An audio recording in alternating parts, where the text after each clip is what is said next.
ముందుగా పవన్ కళ్యాణ్ గారు ఎందుకు ఇంత సడన్గా ఆయనలో మార్పు వచ్చింది? అంతకుముందు దాడి చేయండి ఎవరైనా సోషల్ మీడియా వాళ్ళు ఏదైనా పెడితే అన్న ఆయన ఇప్పుడు సోషల్ మీడియా వాళ్ళని రిక్వెస్ట్ చేయటం, రాజకీయాన్ని సినిమాల్లోకి, సినిమాని రాజకీయాల్లోకి తీసుకొచ్చి ఉభయత్రా లబ్ధి పొందాలనుకున్న ఆయన ప్రయత్నం గండిగొట్టినట్ల ప్రయత్నానికి ముందుగా మహేష్ గారు చెప్పండి, ఏమంటారు? పవన్ కళ్యాణ్ గారు మొన్న సినిమా ప్రెస్ మీట్ అనుకుంటా, దాంట్లో చేసిన ఉపన్యాసం, దాని మీద మీరు కూడా వీడియో చేసినట్టున్నారు. సో ఓవరాల్గా పవన్ కళ్యాణ్ గారి వైఖరి ఎలా ఉంది, వాస్తవ పరిస్థితి ఎలా ఉంది, ఆయన రాజకీయాన్ని సినిమాకి ఎట్లా వాడుకున్నారు, సినిమాని రాజకీయాలకి ఎట్లా వాడుకోదలిచారు, ఇప్పుడు అవన్నీ ఇబ్బంది పడుతున్నారు? నమస్కారం. అక్కడ ఉన్న మిగతా వాళ్ళందరికీ గుడ్ మార్నింగ్. కొమ్మినేని గారు గుడ్ మార్నింగ్. చూసే వాళ్ళకి కూడా మొట్టమొదటిది నాది ఇది. నేను క్లియర్గా నేను చెప్పదలుచుకుంది ఏంటంటే, పవన్ కళ్యాణ్ గారికి ఇప్పటికన్నా కానీ ఆయన సినిమా వెనకలో పనిచేస్తున్నటువంటి లైట్మెన్స్, కెమెరామ్యాన్స్, లేకపోతే డైరెక్టర్లు, వీళ్ళ భవిష్యత్తు గుర్తొచ్చింది పవన్ కళ్యాణ్ గారికి. ఇదే పాలిటిక్స్ని సినిమాని కలిపి పవన్ కళ్యాణ్ గారు చేసినప్పుడు హంగామా ఏదైతే ఉందో అప్పుడు గుర్తుకు రాలి ఆయనకి. వెనుకున్న లైట్మెన్స్, కెమెరామ్యాన్స్, లేకపోతే డైరెక్టర్ వీళ్ళెవరు. ఈరోజు గుర్తొచ్చింది దేనికి ఐదంటే, పవన్ కళ్యాణ్ గారికి పొలిటికల్గా ఇబ్బంది పడతా ఉన్నాడు.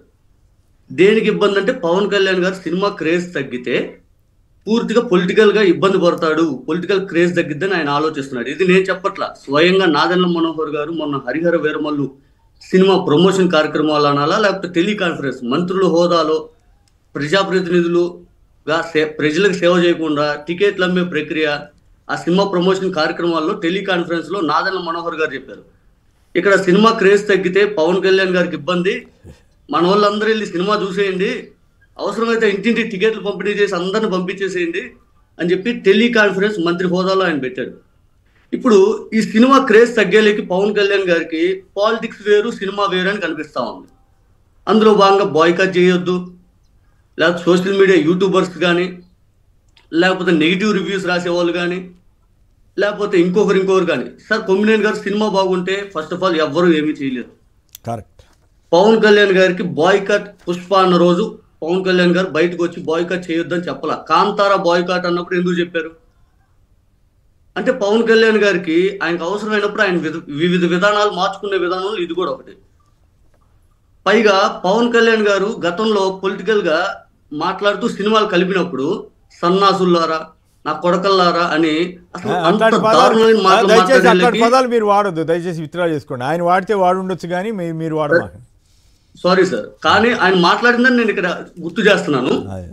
తర్వాత ఆయన నా సినిమాను అవసరం ఫ్రీగా చూపిస్తాను, మరి ఈరోజు సినిమాను చంపేదని ఎలా మాట్లాడతాడు ఆయన అంటే, కేవలం ఆయనకి సినిమా క్రేజ్ తగ్గకూడదనే తాపత్రయం. అందులో భాగంగా గతంలో ఏ సినిమాకు కూడా ఆయన సక్సెస్ మీట్లు పెట్టడు. మీరు చూసుకోండి, 2014 నుంచి 24 వరకు పెద్దగా సినిమా సక్సెస్ మీట్లు ఫెయిల్ అయిన తర్వాత ఎప్పుడు పెట్టడు, సక్సెస్ అయింది కూడా లేదు కాబట్టి పెద్దగా ఎప్పుడు పెట్టిన దాఖలా లేవు.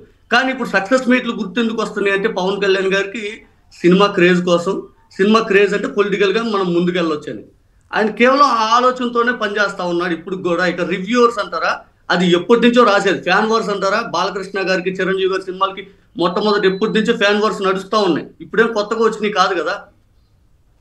ఆయన బాయ్కాట్ అనే ట్రెండ్ అసలు వచ్చిందే సినిమా ఇండస్ట్రీకి పవన్ కళ్యాణ్ గారి ద్వారానే.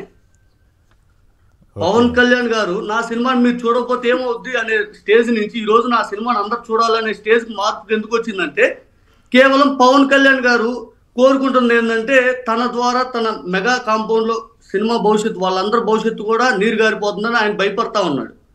వాళ్ళ నుంచి కూడా బహుశా ఆయనకి ఒత్తిడి పెరుగుండొచ్చు. అందులో భాగంగా ఈ రీసెంట్ గా జరిగిన పరిణామాలను ఇక్కడ ప్రస్తావించడం, కానీ అది చూసాం కదా మనం ఈ మధ్య రీసెంట్ గా జరిగిన ఒక పరిణామం కూడా దీనికే అని చెప్పి కొంతమంది విశ్లేషకులు అంటున్న మాట. కొంతమంది విశ్లేషకులు అంటున్న మాట ఏంటంటే, కేవలం దీని వల్లే ఇంత జరుగుంది, అప్పుడు చెప్పాల్సినప్పుడు చెప్పలేదు, ఇప్పుడు ఎందుకు చెప్పారనేది కూడా ఇక్కడ కొంతమంది మాట్లాడుతూ ఉన్నారు. అంతిమంగా పవన్ కళ్యాణ్ గారిలో మార్పు పొలిటికల్ గా సినిమాలకి ఇప్పుడు తెలుసుకున్నాననే బదులు తీరం దాటిపోయింది. అది మీరు ఎంత తెలుసుకున్నా కూడా, ఎంత చేసుకున్నా కూడా పవన్ కళ్యాణ్ గారు చేతులు ఎత్తేయాల్సిన పరిస్థితి. ఆయన సినిమాలో ఆహా పవన్ కళ్యాణ్ గారు బాగా నటించారా అని గడిచిన 10 సంవత్సరాల్లో మీరు ఒక్క సినిమా పేరు చెప్పండి. సరే, ఆ గొడవలో కొద్దిలే, ఆ గొడవలో కొద్ది ఆయన సినిమా నటించారా లేదా, రివ్యూస్ రాసే వాళ్ళ గురించి చెప్తున్నాడు కదండి. రివ్యూస్ రాసే నెగిటివ్ రివ్యూస్ ఎవరైనా ఎందుకు రాస్తారండి? నెగిటివ్ రివ్యూస్ ఇప్పుడు వాళ్ళ సినిమా ఇండస్ట్రీ తరపున ఉన్నారు, లేదా ఫిలిం జర్నలిస్టులు ఉన్నారు, వాళ్ళందరూ నెగిటివ్ రివ్యూస్, వాళ్ళకేం పని పాటలేదండి, వాళ్ళు అంటే వృత్తి ప్రతి సినిమా ఒక్కళ్ళు బాగుంటే రివ్యూ బాగా రాస్తారు, బాగాలేకపోతే బాగా రాయరు. కాదు ప్రతి ఒక్కళ్ళు రివ్యూ చేసేస్తున్నారని ఆయన బాధపడ్డారు. అయితే కొంతమంది ఏం పెట్టారు, మరి మీరు ఎన్ని అబద్ధాలు ఆడారు, ఎన్నికలకు ముందు 2.5 లక్షల మంది వాలంటీర్లకు 5,000 కాదు 10,000 ఇస్తామన్నారు, ఓట్లు వేయించిన తర్వాత వాళ్ళ పొట్టగొట్టారా లేదా, అలాగే వాళ్ళందరినీ కిడ్నాపర్లని అట్లా అని మహిళలని అక్రమ రవాణా చేశారని అన్నారా లేదా, మరి ఒక సినిమా ఫంక్షన్స్లో ఒక పార్టీని టార్గెట్ చేయటం కరెక్టేనా, వైఎస్ఆర్ కాంగ్రెస్కి వ్యతిరేకంగా మరి కొన్ని సినిమా ఫంక్షన్స్లో ఎట్లా మాట్లాడారు, మరి అప్పుడు అన్నను అవమానించారు అని అప్పట్లో ఎన్నికల లబ్ధి కోసం చెప్పారు, మరి ఇప్పుడు ఒక వర్గాన్ని కావాలని రెచ్చగొడుతున్నారు, అలాగే సినిమాలో ఒక వర్గాన్ని విలన్లుగా చూపించే ప్రయత్నం చేస్తున్నారు కొన్ని వర్గాలని, అలా ఇట్లాంటివన్నీ కూడా ఇప్పుడు సోషల్ మీడియాలో ట్రెండింగ్గా నడుస్తూ ఉన్నాయి వ్యాఖ్యలు కానీ ఇవన్నీ కానీ. సో ఓవరాల్గా పవన్ కళ్యాణ్ గారు రాజకీయాలని సినిమాలని ఎక్కడి నుంచైనా వేరుగా చూస్తారా, లేదు తన అడ్వాంటేజ్ కోసం దేన్నైనా ఇట్లాగే అప్పుడప్పుడు ఇట్లా మాట్లాడితే ఇట్లా వెళ్తారనుకుంటున్నారా? ఆయన ఖచ్చితంగా మార్పు అయితే ఆయనలో అయితే వచ్చిందని మనం బలంగా నమ్ముతున్నాం, చాలా మంది నమ్ముతున్నారు. బికాజ్ ఎందుకంటే హరిహర వీరమల్లు టైంలో కూడా సోషల్ మీడియాలో వాళ్ళు ఎవరైనా నెగిటివ్ చేస్తే మీరు తిరిగి కొట్టండియా, మీరు ఎందుకు చేస్తున్నారు కాముగా అని మాట్లాడారు. ఈ రోజు ప్రీ రిలీజ్ ఫంక్షన్ లో పొలిటికల్ స్పీచెస్ లేవు, పొలిటికల్ గా ఎవరిని రెచ్చగొట్టిన దాఖలాలు లేవు. మీరు చూసుకోండి, మళ్ళీ ఈ సినిమా సక్సెస్ మీట్ ఓజీకి కూడా పొలిటికల్ గా ఎవరిని రెచ్చగొట్టింది లేదు, ఎక్కడ మాట్లాడింది లేదు. అయినా కూడా ఈ సినిమా ఇంతవరకు బ్రేక్ ఈవెన్ ఎందుకు కాలేదంటే ఒక వర్గం పూర్తిగా దూరం అయిపోయింది. ఒక వర్గంలో ఇన్ ద సెన్స్ ఏంటంటే ఆయనకి చిరంజీవి గారికి లేదా మెగా కాంపౌండ్ కి ఎక్కువ అభిమానులు కాంగ్రెస్ ఫ్యామిలీ నుంచి ఉండేవాళ్ళు, అంటే కాంగ్రెస్ అభిమానులు, అంటే ఇప్పుడు వైఎస్ఆర్సీపీ వీళ్ళు నాకు వద్దు అని చెప్పి ఆయన సినిమా పైన ఫస్ట్ నుంచి ఫ్యాన్ వార్స్ చేసేది ఈ నందమూరి సంబంధించిన వాళ్ళు, ఆ టీడీపీ సంబంధించిన వాళ్ళు. వాళ్ళు ఇప్పటికైనా కానీ చిరంజీవి గారి సినిమా హిట్ కావాలని కోరుకోరు కదా, లేకపోతే పవన్ కళ్యాణ్ గారి సినిమా హిట్ కావాలని కోరుకోరు కదా. ఆయన సినిమా రెగ్యులర్ గా చూసే వాళ్ళని నాకు వద్దు, మీకు అవసరమైతే నేను యూట్యూబ్ లో రిలీజ్ చేసుకుని రెచ్చగొట్టాడు. అక్కడ పొలిటికల్ గా ఒక సినిమా ఆయన సినిమాని ఎత్తుకునే వాళ్ళందరినీ దూరం చేసుకున్నాడు. ఇప్పుడు ఆయన సినిమా హిట్ కావాలని కోరుకుంటున్న సందర్భంలో ఆయన చేసిన పొలిటికల్ గా ఆయన ఒక మాట మాట్లాడాడు మొన్న, నేను పొలిటికల్ గా బిజీగా ఉంటాను కానీ టైం కేటాయించి ఇటు పక్క నేను అప్పుడప్పుడు సినిమాని చేస్తాను 5 అని చెప్పారు. కానీ పవన్ కళ్యాణ్ గారు అధికారంలోకి వచ్చి 16 నెలల కాలంలో గతంలో ఆయన ప్రతిపక్షంలో ఉన్నప్పుడు ఏదైతే మాట్లాడాడు ఈ రోజు ఒక్కటంటే ఒక్కటి నెరవేర్చలేదు కొమ్మినేని గారు. మీరు చూడండి, సుగాలి ప్రీతి కేసునే ఫస్ట్ చేస్తానంటే ఎంతవరకు సిబిఐకి ఇచ్చింది. వాటన్నిటి గురించి చర్చించే టైం మనకి ఇప్పుడు ఉండదు. ఇవాళ తెలంగాణ ఇష్యూస్ కూడా చాలా ఉన్నాయి. ఒక్కనే లైన్లో ఉండండి దయచేసి. వీళ్ళకు మిగతా వాళ్ళు కూడా మాట్లాడిన తర్వాత ఇదే అంశం మీద వాళ్ళకి ఇంట్రెస్ట్ ఉంటే అప్పుడు ఏదైనా సమాధానం చెప్పి తర్వాత వెళ్ళిపోదురు. కానీ వెంకటరామయ్య గారు వెస్ట్ గోదావరి నుంచి. వెంకటరామయ్య గారు నమస్కారం, మాట్లాడండి. వ్యక్తిగతంగానే తీసుకుంటారు, కులం పరంగానే తీసుకుంటారు, అన్ని కులాలని దగ్గర చేసుకుంటే మనస్తత్వం కాదండి. ఏదైతే అర్థం కాలేదు, ఎవరు అభ్యంతరకర వ్యాఖ్యలు చేయొద్దు దయచేసి. ఏమండి, ఆయన ఒక కులాన్ని వేసుకుని ఎదగెళ్తారండి. సినిమా ఫీల్డ్ లో కానీ రాజకీయ ఫీల్డ్ లో కానీ ఉన్న కులాలు కలుపుకోరండి. అర్థం కాలే. కులాన్ని వేసుకొని పోతాడు. అచ్చా, సరే ఓకే మిత్రమా, రైట్.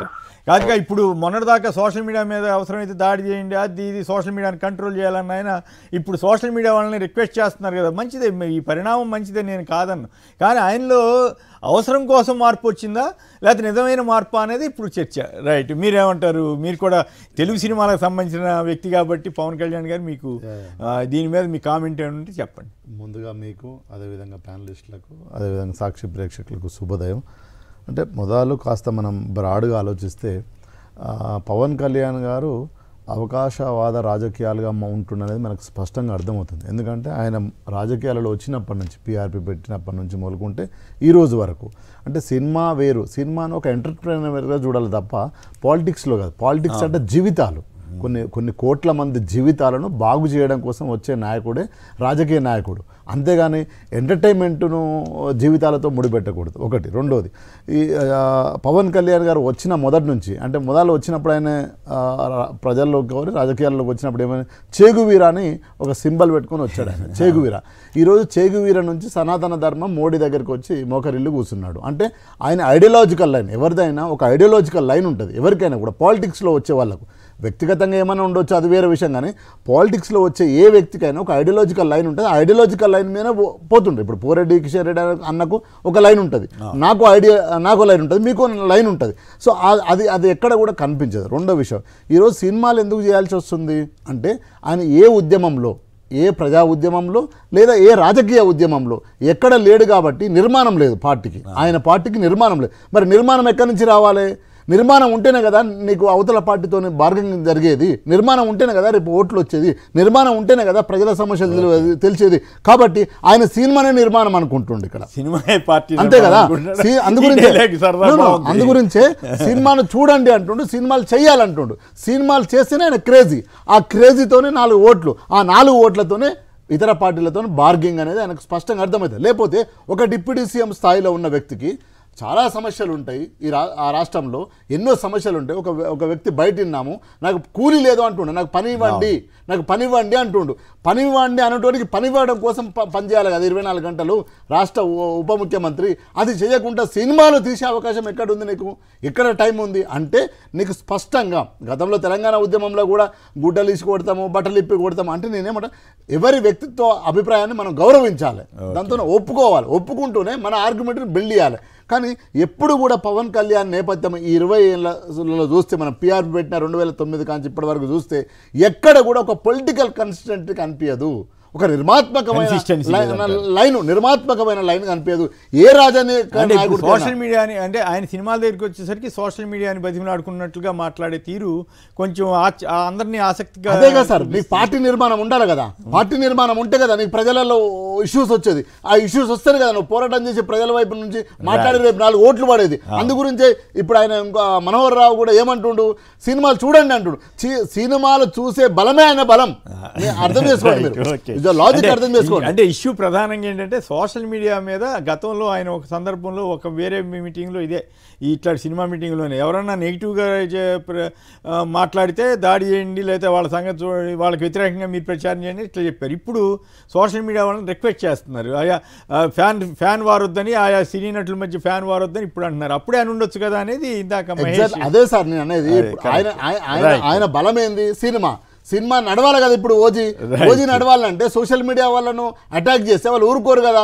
సో ఇప్పుడు ఇంతకుముందు అంటే కొన్ని పత్రికలు ఉండేది, కొన్ని టీవీలు ఉండేది. ఇప్పుడు సోషల్ మీడియాని ఒక పెద్ద ప్రపంచంలో ఒక ప్లాట్ఫామ్ వచ్చిన తర్వాత తన అభిప్రాయాన్ని తను వ్యక్తం చేసుకుంటున్నాడు. అది 100 మందికో 20 మందికో 50 మందికో 4గురికో ఇన్ఫ్లుయెన్స్ చేస్తున్నాడు. ఆ ఇన్ఫ్లుయెన్స్ తనకు నష్టం జరుగుతుందని తనకు తెలుసు కాబట్టి రిక్వెస్ట్ చేస్తున్నాడు. కిషోర్ గారు మీరేమంటారు చెప్పండి. పవన్ కళ్యాణ్ గారు రాజకీయాల్ని సినిమాల్ని కలిపి నడుపుతూ, అట్లాగే ఇప్పుడు సోషల్ మీడియాని అప్పుడేమో ఘాటుగా మాట్లాడటం, ఇప్పుడు మొన్న ఏదో ఓజీ సినిమాయే కదా దానికి సంబంధించి ఆ మీటింగ్లో మాత్రం కొంచెం బేలగా మాట్లాడడం, మీరు ఎట్లా విశ్లేషిస్తారు? శ్రీనివాస్ గారు ముందుగా మీకు, అట్లాగే మహేష్ గారికి, శ్రీనివాస్ గారికి, రవళి గారికి, మన సాక్షి ప్రేక్షకులందరికీ శుభోదయం అండి. శ్రీనివాస్ గారు మీకు తెలుసు నేను తెలంగాణ రాష్ట్ర అధికార ప్రతినిధిని. మన ఇరు రాష్ట్రాల విషయంలో మీకు ఇంట్రెస్ట్ లేకపోతే అభ్యంతరం లేకపోతేనే మాట్లాడండి.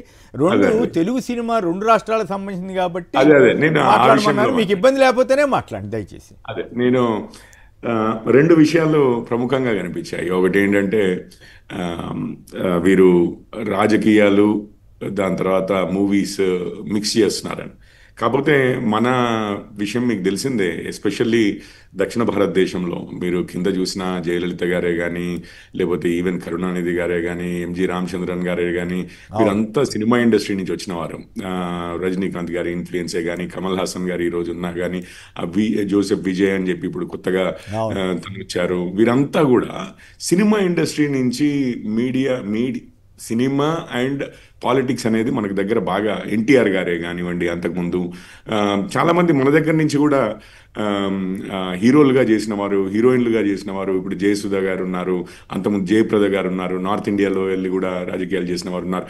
సో మన సమాజమే ఈ రెండింటినీ ఎక్కువగా వేరుగా చూసినట్లుగా నాకు అనిపించలేదు. ఎందుకంటే మూవీస్లో కూడా సోషల్ ఇష్యూస్, పొలిటికల్ ఇష్యూస్ ఒక ప్రధాన థీమ్ ఉండింది మన దగ్గర. అది ఒక పాయింట్ అండి.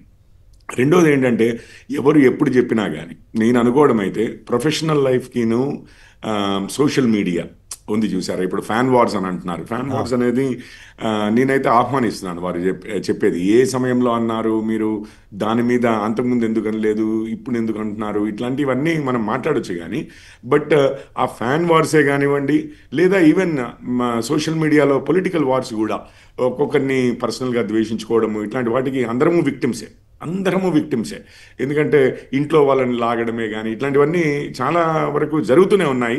దాన్ని కూడా మీరు అనొచ్చు అంతకుముందు చెప్పాల్సింది, లేకపోతే ఇంకొకసారి చెప్పాల్సింది, ఇదంతా ఉండింది. కానీ బట్ కాదు, అంతకుముందు చెప్పడం కాదు, అంతకుముదు దాడి చేయండి అన్నట్టుగా మాట్లాడాడు కదా. అది అదే ఈ రోజు వచ్చిన స్టేట్మెంట్ని మాత్రం నేను ఆహ్వానిస్తాను.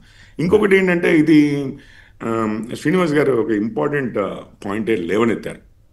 అంటే 24/7, అంటే వారానికి 7 రోజులు, రోజుకి 24 గంటలు కూడా ఒక డిప్యూటీ చీఫ్ మినిస్టర్గా ఉన్న వ్యక్తి పాలిటిక్స్ మీదే దృష్టి పెట్టాలి కదా. ఎందుకంటే సమస్యలు మన ఈ దేశంలోనే కాదండి, అమెరికాలో కానీ ఉన్నాయి, లేకపోతే ఇంకెక్కడో ఇతర అభివృద్ధి చెందుతున్న దేశాలు కానివ్వండి, చాలా వెనుకబడ్డ దేశాలు కానివ్వండి, అంతటా ఉన్నాయి సమస్యలు.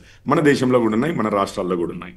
అయితే చాలామంది ఇప్పుడు సొసైటీ తోటి కనెక్టెడ్ లేకుండా, ఇప్పుడు మీకు తెలుసు మూవీసే అంటాము, కొంతమంది లాయర్లు, చిదంబరం గారు ఉన్నారు, ఇంకా లా ప్రాక్టీస్ చేస్తూ ఉంటారు. సుప్రీంకోర్టులో కపిల్ సిబల్ గారు, దాని తర్వాత అభిషేక్ మను సింఘ్వి గారు, వారిని తీసుకొచ్చి మా దగ్గర ఎంపీ చేశారు కాంగ్రెస్. ఇంకొక పాయింట్ చెప్తాను స్పెసిఫిక్ గా బీఆర్ఎస్ వారికి.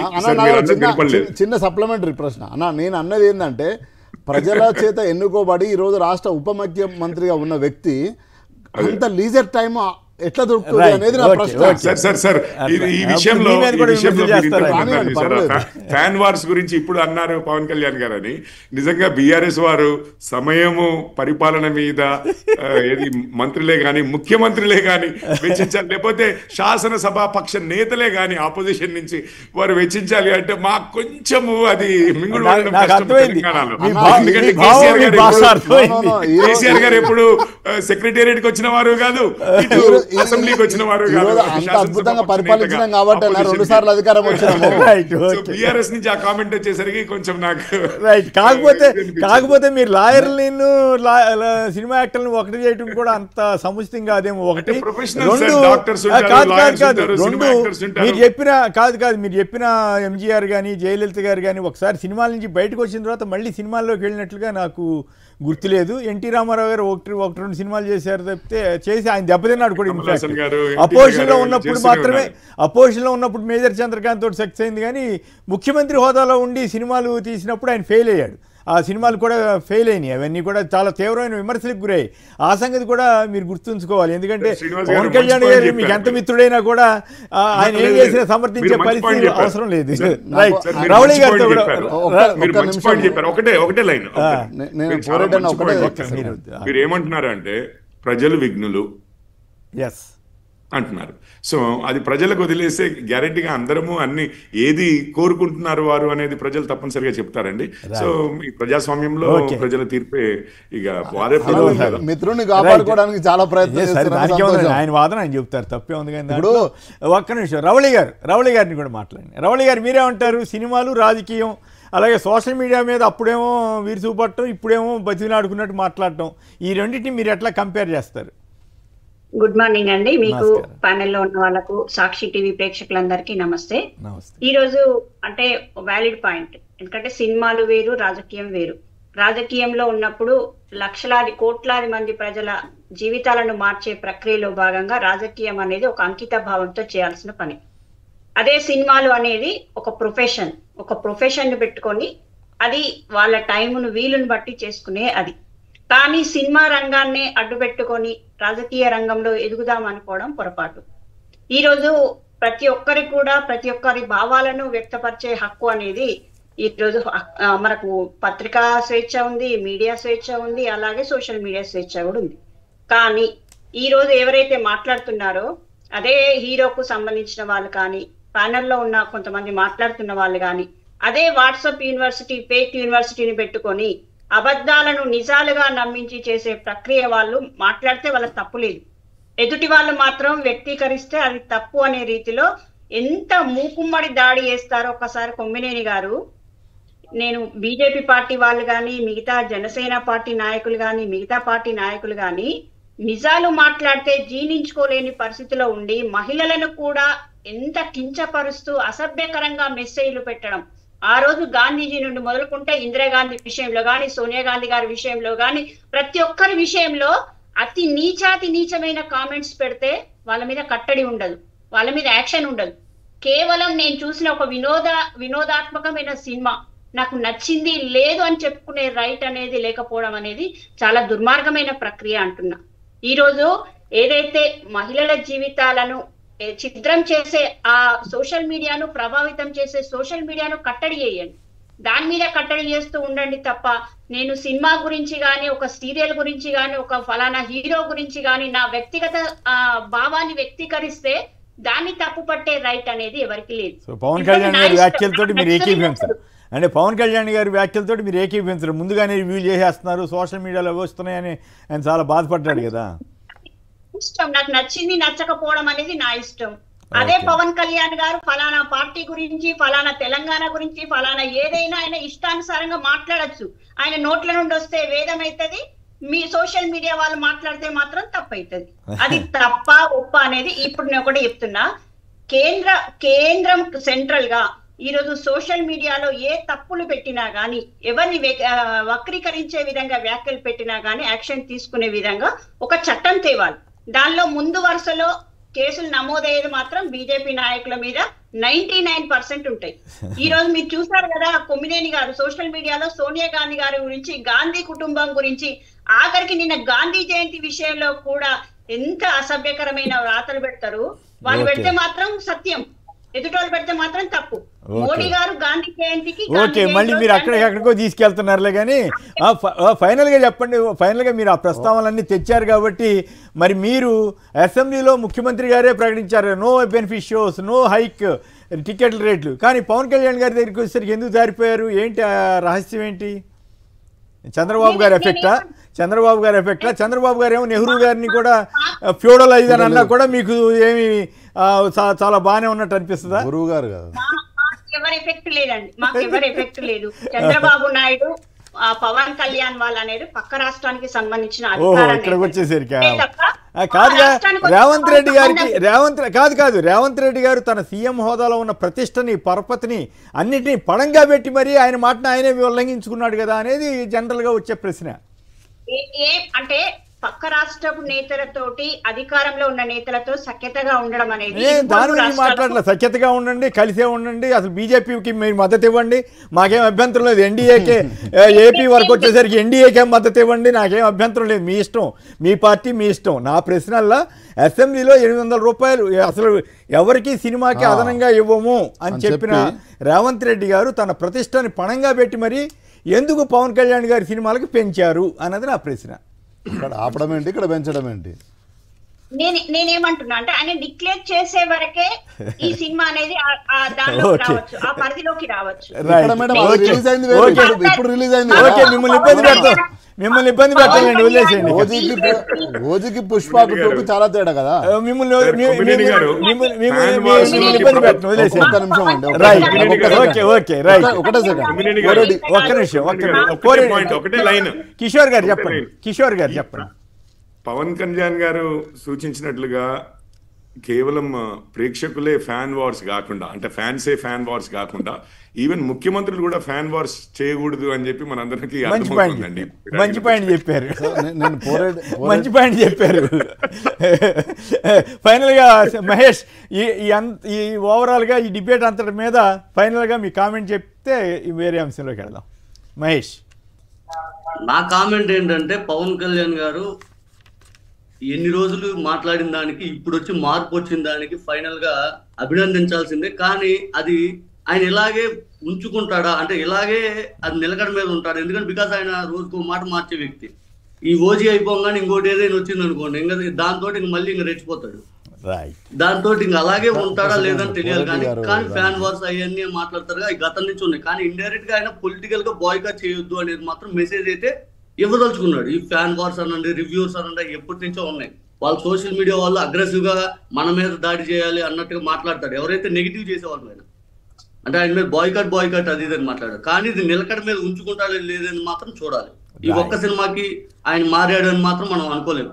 Right, okay. నేను ఏమంటున్నా, పోరెడ్డి అన్న మీ మిత్రుని కిషోర్ అన్న, మీ మిత్రుని కాపాడుకోండి, కానీ బీఆర్ఎస్ 10 ఏళ్ళు అవకాశం ఇచ్చి మేము సేవ చేసినాం అన్న, 24/7 పాలిటిక్స్ చేసినాం అన్న.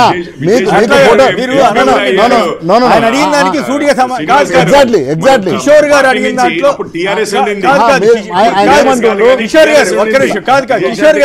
కిషోర్ గారు మీరు అడిగిన దాంట్లో హేతుబద్ధత ఉంది. ఆయన అడుగుతున్నారు,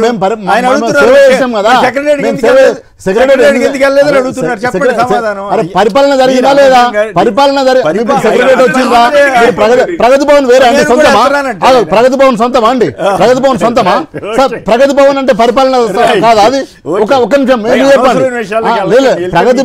ప్రగతి భవన్ అది పరిపాలన సంబంధించిన ఆఫీసా లేకపోతే పర్సనల్ ఆఫీస్? అది సెక్రటరీ కొత్త కట్టారు. అరే సెక్రటరీ ఇది అడ్మినిస్ట్రేషన్ ఆఫీస్, అది అడ్మినిస్ట్రేషన్ ఆఫీసు. వాళ్ళకి విమర్శించే అవకాశం అయితే ఆయన వాళ్ళ పవన్ కళ్యాణ్ కాపాడుకోవాలండి, అదేం లేదు. ఇదే పవన్ కళ్యాణ్ గారు 30,000 మంది మహిళల్ని మిస్ చేసి కిడ్నాప్ చేస్తున్నారు, అక్రమ రవాణా అయిపోయారు, వాలంటీర్లే దానికి కారణం, నా కేంద్ర నిఘా వర్గాలు చెప్పినాయి అన్నప్పుడు ఇదే బీజేపీ వారు కామ్గా మౌనంగా కూర్చున్నారు తప్ప నోరు తెరిచి ఎట్లాగా నువ్వు అబద్ధాలు ఆడతామని అడగల. ఎందుకంటే వాళ్ళకి కూడా రాజకీయ లబ్ధి అవసరం కాబట్టి. మరి ఇప్పుడు పవన్ కళ్యాణ్ గారు వచ్చి 1.5 అయింది, ఇంతవరకు ఎక్కడైనా ఒక్క మహిళన తీరా చూస్తే ఆన్సర్ ఏంటి? 34 మంది మహిళలు మిస్ అయ్యారు. 30,000 మంది ఎక్కడ, 34 ఎక్కడ? ఇట్లాంటివన్నీ ఆయన డబుల్ స్టాండర్డ్స్ మెయింటైన్ చేయబట్టి ఇప్పుడు జనంలో పలచనవుతున్నారు, అప్రదిష్ట పాలవుతున్నారు తప్పితే ఇంకోటిగా తన వ్యాపారంకి వచ్చేసరికేమో సోషల్ మీడియా అవసరమైంది. తన ఎదుటి వాళ్ళని జగన్ గారి మీద వాళ్ళ మీద ఇష్టం వచ్చినట్టు మాట్లాడుతున్నప్పుడు, ఇష్టం వచ్చినట్టు బూతులు పెడుతున్నప్పుడు ఈయన కంట్రోల్ చేసి ఉంటే ఎందుకు అంతదాకా ఎందుకు? సోషల్ మీడియాని అదుపు చేయడానికి ఎవరు ఏ రెడ్ బుక్ అయితే సృష్టించారో ఆ రెడ్ బుక్ సృష్టికర్త లోకేష్ ఆధ్వర్యంలో కమిటీ ఏర్పడితే దాంట్లో నాదెళ్ల మనోహర్ గారు సభ్యుడు. ముందు ఆయన చెప్పమనండి, అయ్యా సోషల్ మీడియాని మీరు ఇట్లా కంట్రోల్ చేయడం కరెక్ట్ కాదు అని చెప్పమనండి పవన్ కళ్యాణ్ గారు, అప్పుడు శభాష్ అందాం. నాకు మనోహర్ గారు కనపడితే చెప్పాను మీరు ప్రజాస్వామ్యాన్ని కాపాడండి అని చెప్పి, అంతకుమించి అంటాం కానీ బట్ లోకేష్ గారి ఆధ్వర్యంలోనే జరిగితే ఇంక వీళ్ళంత సభ్యులైతే ఆయన ఏం చెప్తే అది వింటమే కదా. రైట్, మహేష్ గారు ఏదో చెప్పదలిచారు, చెప్పి క్లోజ్ చేద్దాం. సార్ ఆయన గతంలో ఎన్నో ఫేక్ అలిగేషన్ చేశారు. 33,000 మంది అమ్మాయిలు, ఒక రకంగా 33,000 మంది అమ్మాయిలు అంటే అమ్మాయిల విషయం అనేది అంత తేలిగ్గా తీసుకోకూడదు. అమ్మాయిలకి మానం కంటే ఏది గొప్ప విషయం కాదు. వాళ్ళు కనపడకుండా వెళ్ళిపోయారంటే ఎంత బాధపడాలి. ఆ ఫేక్ అలిగేషన్ కాడికి ఆయన ఏది ఎక్కువ చేయాలి. కానీ ఆయన ఈరోజు సోషల్ మీడియా మీద ఫేక్ అలిగేషన్, అది సినిమా మొత్తం చూడండి 5 అని మాట్లాడే ముందు ఫస్ట్ అసలు ఫేక్ అది మొదలుపెట్టింది ఆయన కదా. అది కాదు, బీజేపీ వాళ్ళు బాధపడాల్సింది ఇంకో అంశం ఉంది. తిరుమల లడ్డూలో జంతు కొవ్వు కలిసిందని చంద్రబాబు ఆరోపణ చేయగానే ఈయన సనాతన వేషం కట్టి ఇంకేముంది అయోధ్యకు కూడా 1,00,000 లడ్డూలు పంపించారంటే మరి కిషోర్ గారు కూడా ఆ లడ్డు తిన్నాడేమో ఏమో తెలియదు మనకి. మరి అటువంటి ఖండించాలి కదా. కిషోర్ గారు లాంటి వాళ్ళు ఏం మాట్లాడుతున్నారు? సినిమా సంబంధించి సార్ హరిహర వీరమల్లు సినిమా సంబంధించి అదొకటి. అయోధ్యకు సంబంధించి ఇట్లా మాట్లాడతారేంటి కిషోర్ అని పవన్ కళ్యాణ్ గారిని కిషోర్ గారు లాంటి వాళ్ళని అడిగి ఉండాలి కదా. కానీ అంతే రాజకీయాల్లో. అయోధ్య లడ్డూలు టీటీడీ బోర్డు మెంబర్ ఒక ఆయన పంపించాడు, బయట కొన్ని నెయ్యి, అక్కడ టీటీడీకి సరఫరా చేసే నెయ్యి కాదు. Right, okay, right, thank you Mahesh. దిక్కుతోచని సర్కార్, మేడిగడ్డే దిక్కు, ఎట్టకేలకు పునరుద్ధరణ చర్యలు, కాళేశ్వరం పనికిరాదన్నారు, కూలేశ్వరం అన్నారు, 1,00,000 కోట్లు వృధా అన్నారు, దానివల్ల ఎలాంటి ప్రయోజనం లేదని బాకా ఊదారు, కమిషన్ల పేరుతో యాగి చేశారు, చివరికి 2 ఏళ్ల తర్వాత అదే దిక్కైందంటూ నమస్తే తెలంగాణ నిన్న ఆసక్తికరమైన కథనాన్ని ఇచ్చింది. సరే, మిగతా పత్రికలు కూడా ఈ డిజైన్ల కోసం టెండర్స్ పిలిచారని, ఎక్స్ప్రెషన్ ఆఫ్ ఇంట్రెస్ట్ అడిగారని వచ్చింది. మరోవైపు మూసీని అందాల రాశిగా మారుస్తామని ప్రభుత్వం ప్రతిపాదనలు 5,000 కోట్ల చిల్లరతోటి రెడీ చేస్తోంది. ఇంకోవైపు ఏమో 12లోగా రీఎంబర్స్మెంట్ ఇవ్వకపోతే కాలేజీలు మేము స్ట్రైక్కి వెళ్తామని వాళ్ళు హెచ్చరిస్తున్నారు. సో ఈ పరిణామాలన్నీ చూసినప్పుడు తెలంగాణ ఎటువైపు నడుస్తూ ఉంది? నిజంగానే కాళేశ్వరం మీద ఇంత లేట్ చేశారా? మూసీని ముందుకు తీసుకెళ్తుంటే అపోజిషన్ అడ్డం పడుతోందా? ముందుగా రవళి గారు మీరే చెప్పండి, మీ వాదన ఏమిటి ఈ 3 పాయింట్లలో? పొమ్మినేని గారు, ఏదైతే కాళేశ్వరం ప్రాజెక్టు విషయంలో మేము ప్రతిపక్షంలో ఉన్నప్పుడు కానీ అధికారంలోకి వచ్చినప్పుడు కానీ అంటే మేము అధికారంలోకి రాకముందే ఆ కాళేశ్వరం ప్రాజెక్ట్ అనేది ఏ విధంగా డిమాలిష్ అంటే 3 పిల్లర్లు కానీ అవి ఏ రకంగా పోయినాయో కుంగిపోయినాయో చూసాం. ఆ విషయం వాస్తవం. మేము వచ్చి మ్యానిపులేట్ చేసింది ఏం లేదు. మేమేదో పబ్లిక్ ను ఏదో మ్యానిపులేట్ చేసి లేని విషయాన్ని చెప్పింది, అపోహ కల్పించింది ఏం లేదు. వాస్తవంగా మేము కాళేశ్వరం ప్రాజెక్టు డిజైన్ చేసినప్పటి నుండి అది తప్పుడు ప్లేస్ లో కడుతున్నారు, అక్కడ కట్టకూడదు. తుమ్మిడిహెట్టి దగ్గర మేము స్టార్ట్ చేసిన దాన్ని ఆయన స్వలాభం కోసం ఆయనే ఇంజనీర్ చాలా సార్లు చెప్పుకున్నాడు కేసీఆర్ గారు, నేనే ఇంజనీర్ను, నేనే కాళేశ్వరం సృష్టికర్తను, నా మేధో సంపత్తి నుండి అది వచ్చింది, నా మానస పుత్రిక అని చెప్పుకొని బస్సులు పెట్టి దాన్ని ఒక టూరిజం స్పాట్ లాగా అందరూ చూయించిన తరుణంలోనే ఏ రకంగా ఆ కుంగిపోయిన విషయం తెలుసు. ఇప్పటికి కూడా అనేకమైన కమిషన్లు, జస్టిస్ ఘోష్ కమిషన్ కూడా కాళేశ్వరం ప్రాజెక్ట్ లో ఎక్కడ తప్పు జరిగింది అనే విషయాన్ని తేటతెల్లం చేసిన తర్వాత కూడా అంటే వీళ్ళకు ఒక న్యాయ వ్యవస్థ మీద నమ్మకం లేదు, ఒక కమిషన్ల మీద నమ్మకం లేదు, ఒక కమిటీల మీద నమ్మకం లేదు. వాళ్ళు తేటతెల్లం చేసిండ్రు ఎందుకు తప్పు జరిగింది, ఎక్కడ తప్పిదం జరిగింది, ఇంకా దీన్ని ఇట్లే కంటిన్యూ చేస్తే ఏం జరుగుతుంది అనేది. 1,38,000 కోట్ల రూపాయలతో స్టార్ట్ చేసిన ప్రాజెక్టును 1,20,000 కోట్లకు తీసుకెళ్లి ఈ రోజు అది ఎందుకు అవసరం రాకుండా ఉన్నది, ఎందుకు అక్కర రాకుండా పడి ఉన్నది. కాబట్టి అట్లాంటి ప్రాజెక్టును రీడిజైనింగ్ చేసి 1,35,000 కోట్లు అనేటివి ఇవాళ ప్రజల సొమ్ము, దాన్ని మళ్ళీ వినియోగంలోకి తేవాలని చెప్పి రిపేర్ చేసి దాన్ని రీడిజైనింగ్ చేసి ముందుకు తీసుకెళ్తారా, లేకపోతే అది ఎందుకు పనికి రాదని చెప్పి పక్కన పడేసి వేరే దానికి వెళ్తారా? ఒకసారి వాళ్ళే తేట తెల్లని కాదు పనికి రాదని వాళ్ళు అనలేదు, కాదు పనికి రాదని మీరు అన్నారట. అంటే కాంగ్రెస్ వాళ్ళు అన్నారు. ఇప్పుడు మేడిగడ్డే కాదు ఇప్పుడు ప్రశ్న ఏమంటే మీకు మేడిగడ్డే దిక్కైందా, మూసి దాని మీద విపక్షాలు చేస్తున్న వ్యాఖ్యలకి మీరు ఇచ్చే సమాధానం ఏంటి? ఈ రెండింటి మీద మాట్లాడండి. అట్లాగే ఓ పక్కేమో ఫీజు రియంబర్స్మెంట్ డబ్బులు లేవు, మరి ఇవన్నీ ఎట్లా చేయగలుగుతారనే ప్రశ్న కూడా వస్తుంది కదా. కొమ్మినేని గారు, ఎకనామికల్ వ్యవస్థ అనేది దేనికి ఎక్కడ బడ్జెట్ కేటాయించాలో అలొకేషన్ చేయాలో ఆ రకంగా వేస్తారు. అంటే ఫలానా దానికే ప్రయారిటీ ఇచ్చుకొని మిగతావి పక్కన పెట్టమని కాదు. గతంలో ఇదే కాళేశ్వరం ప్రాజెక్ట్ ను స్టార్ట్ చేసినప్పుడు కేసీఆర్ గారు బీసీ వెల్ఫేర్ లోన్లు కానీ, ఎస్సీ లోన్లు కానీ, మహిళా సంఘాల లోన్లు కానీ అన్ని మళ్లించి ప్రతిదీ కాళేశ్వరం ప్రాజెక్ట్ ను చూయించిండు. మేమేమంటున్నామంటే ఈ రోజు తుమ్మిడిహెట్టి దగ్గర సరైన పద్ధతిలో కడితే అది వినియోగంలోకి ఉండేది. ఈ రోజు ఇక్కడ మేడిగడ్డ దగ్గర వినియోగంలో లేదు కాబట్టి దీన్ని ఏ రకంగా పునరాలోచించాలి, తుమ్మిడిహెట్టి దగ్గర కట్టాలా లేదా అనేది. ఈ మధ్యకాలంలో చూస్తాం, మహారాష్ట్రతో వెళ్ళి మళ్ళీ మాట్లాడతాము, తుమ్మిడిహెట్టి దగ్గర మొదలు పెడతాము అనేది. నమస్తే తెలంగాణ పేపర్ మాత్రం 100% పబ్లిక్ ను పిచ్చోలని చేసే విధానం. అంటే పబ్లిక్ కూడా ఎవరు చదవరు అనుకోండి, అది వాళ్ళకు వాళ్ళ మనస్సాక్షికి చెప్పుకోవడం కోసమే రాస్తారు తప్ప వచ్చే వార్త వేరు. అట్లా కాదు, వాళ్ళు అడిగిన దాంట్లో ఒక వ్యాలిడ్ ప్రశ్న ఉంది కదా. మీరు వాళ్ళని తిట్టండి, ఏదో మీరు రాజకీయంగా ఏదైనా మాట్లాడుకోండి. వాళ్ళు అడిగిన దాంట్లో ఒక వ్యాలిడ్ ప్రశ్న ఏమంటే అది దెబ్బతిన్న వెంటనే రిపేర్ చేయడానికి గవర్నమెంట్ వచ్చిన వెంటనే రిపేర్ చేయడానికి ప్రయత్నాలు చేయకపోవటం వల్ల ఇప్పుడు 2 ఏళ్ళు లేట్ అయింది కదా అనే ప్రశ్నకి మీరు దగ్గర ఏమైనా సమాధానం ఉందా?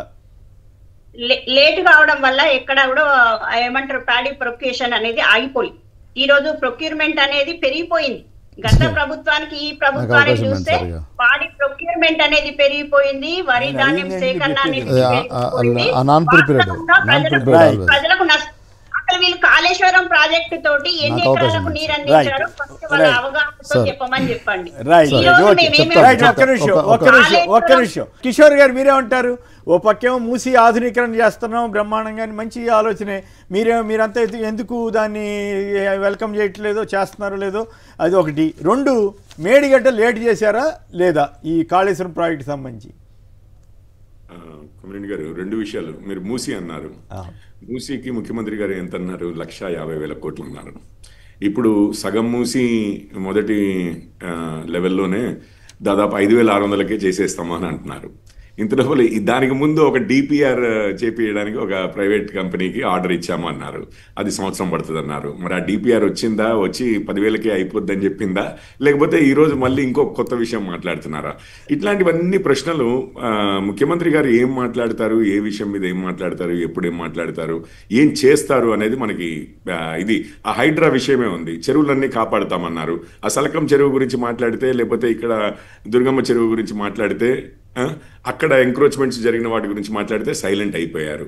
ఇప్పుడు మూసి ఏది బాపు ఘాట్ వరకు చేస్తామంటున్నారు, పైనుంచి కింది వరకు. అది ఫెయిర్లీ పొల్యూషన్ ఇవన్నీ ఎక్కువగా ఉండే ఏరియా కాదండి. ఇప్పుడిప్పుడు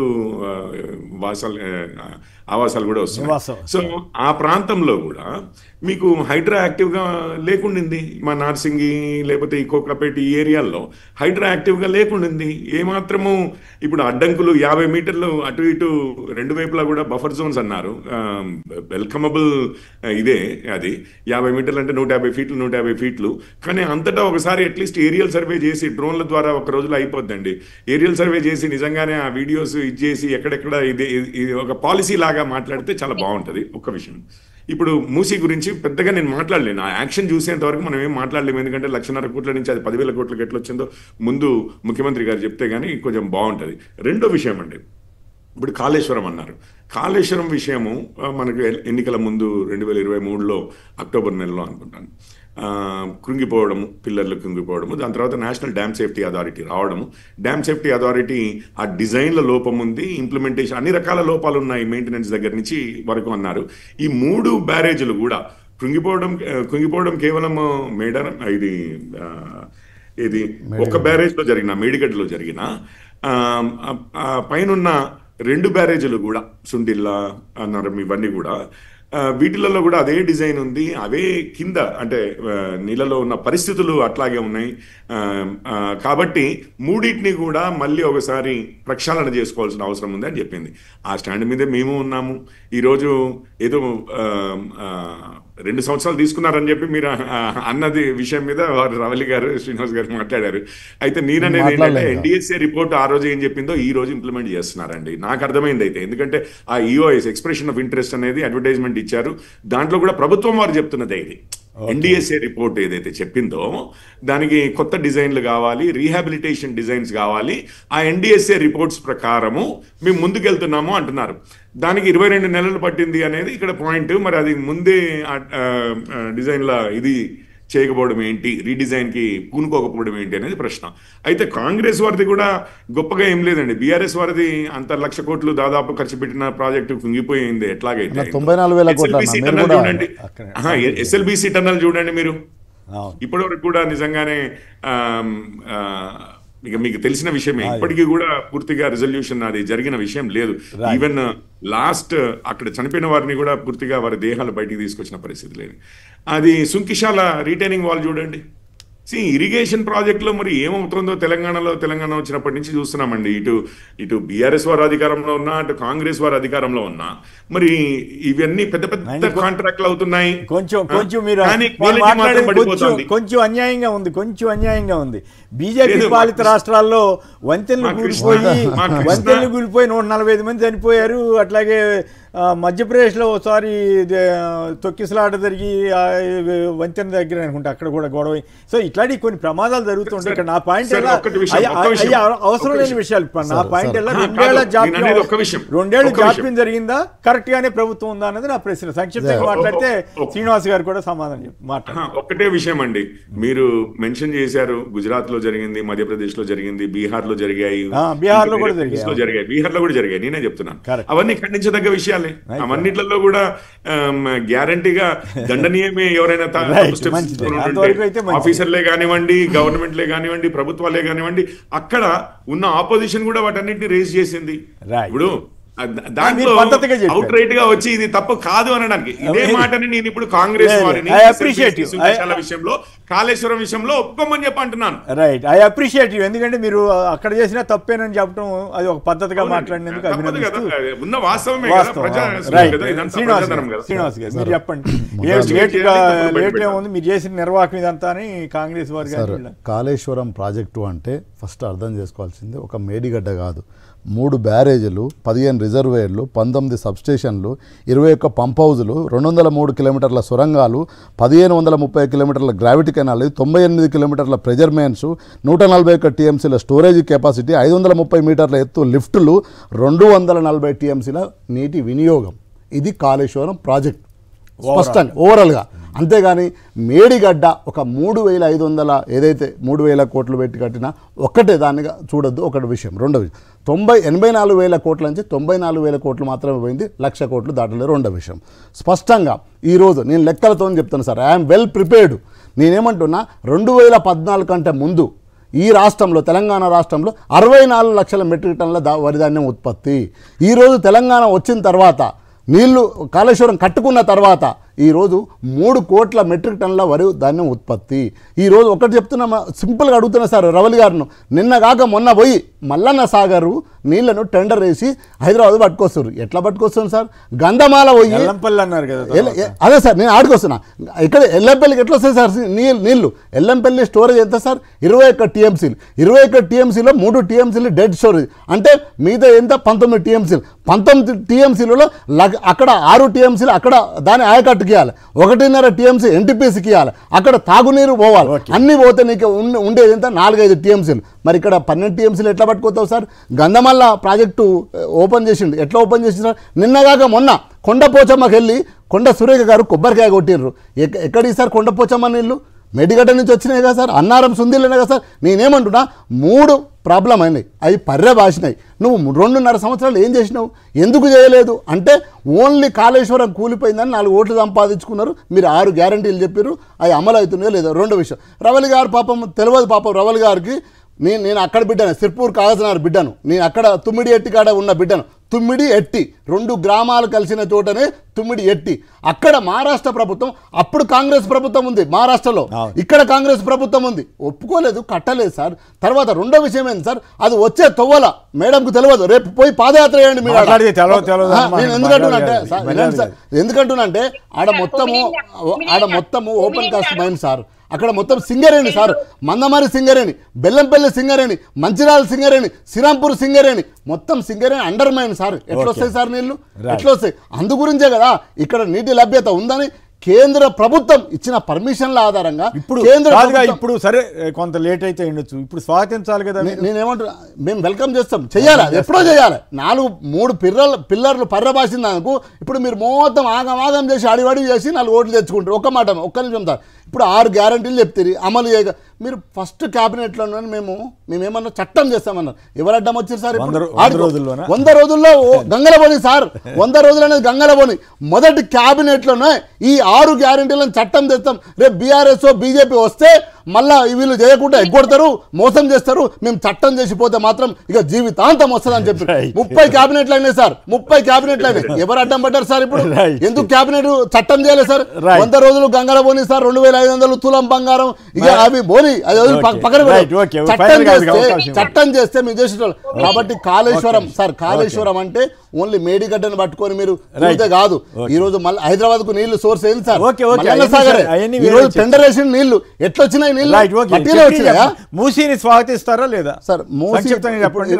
స్పష్టంగా కిషోర్ అని చెప్పిండు సార్. ఒకసారి 74,000 కోట్లు అన్నాడు, ఓసారి 150,000 కోట్లు అన్నాడు, 150,000 కోట్లు అంటుండు. ఒకసారి ఏమంటుండు ముఖ్యమంత్రి గారు, మన ముఖ్యమంత్రి మా ముఖ్యమంత్రి ఏమంటుండంటే, నేను ఏడికి పోయినా దొంగ లెక్క చూస్తుండ్రు, ఏడికి పోయినా చెప్పులు ఎత్తుకపోతున్నారు, అప్పు కొడతారు సార్. ఆయన అన్న మాటలు సార్, తప్పు మాట్లాడతలేదు, మీరు సీరియస్ జర్నలిస్టు. ఆయన అన్న మాటలే నేను మాట్లాడుతున్నా అని అన్నాడు. మరి ఇవన్నీ అన్నాక 150,000 కోట్లు ఎక్కడ వస్తాయి సార్? ఇప్పుడు 10,000 కోట్ల డిపిఆర్ ఎట్లా పుట్టింది సార్? ఇంకా 2,000 పింఛన్లు మా అవ్వయ్యాలకు ఇస్తే అయిపోతుంది కదా సార్? ఇంకా యూరియా ఇస్తే అయిపోతుంది కదా సార్? ఇవన్నీ లేకుండా సుందరీకరణ అడుగుతున్నాడు.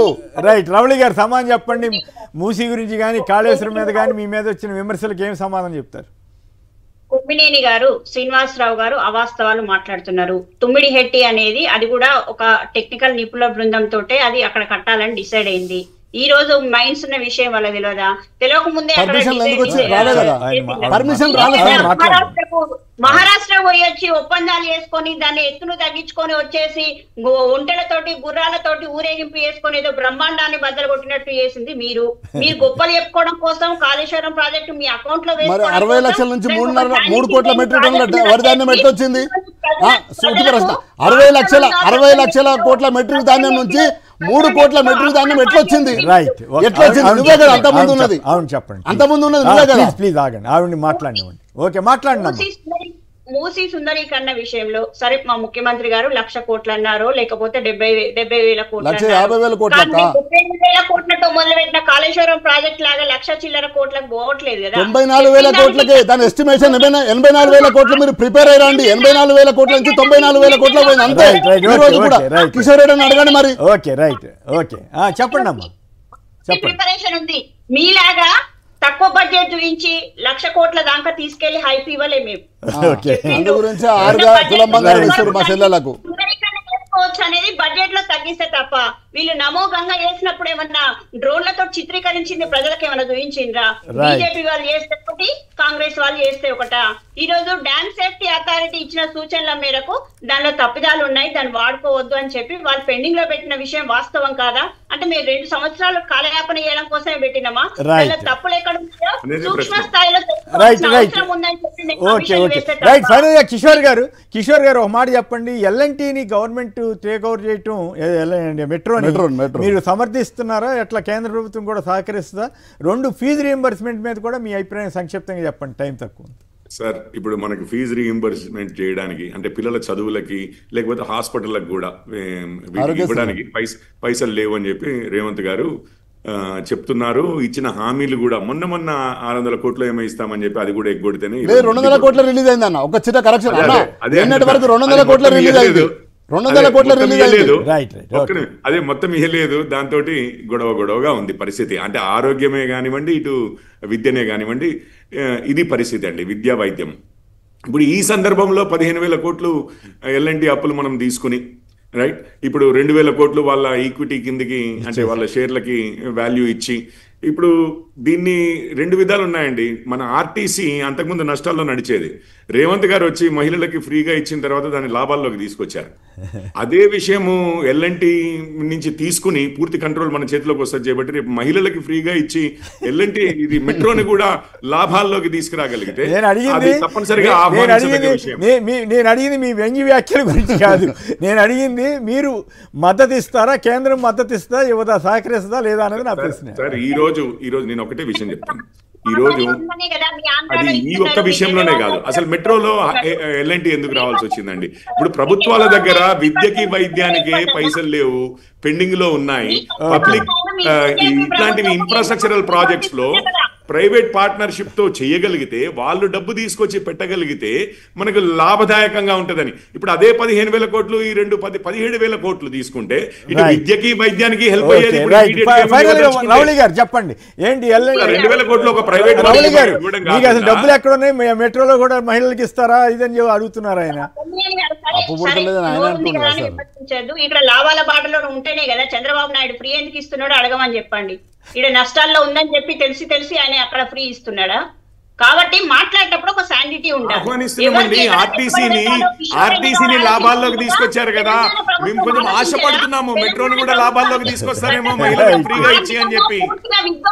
గత ప్రభుత్వం ఆర్టీసీ ఎంటీది చూడండి, 2 లక్షల కోట్లు ఫ్రీ ఇచ్చిన తర్వాత లాభాల్లోకి వచ్చింది ఆర్టీసీ అని చెప్తున్నారు. రైట్ ఓకే శ్రీనివాస్ యాదవ్ గారు ఆశిస్తున్నామండి, కిషోర్ గారు మోడీ గారితో చెప్పిచ్చండి, మోడీ గారితో చెప్పిచ్చరా?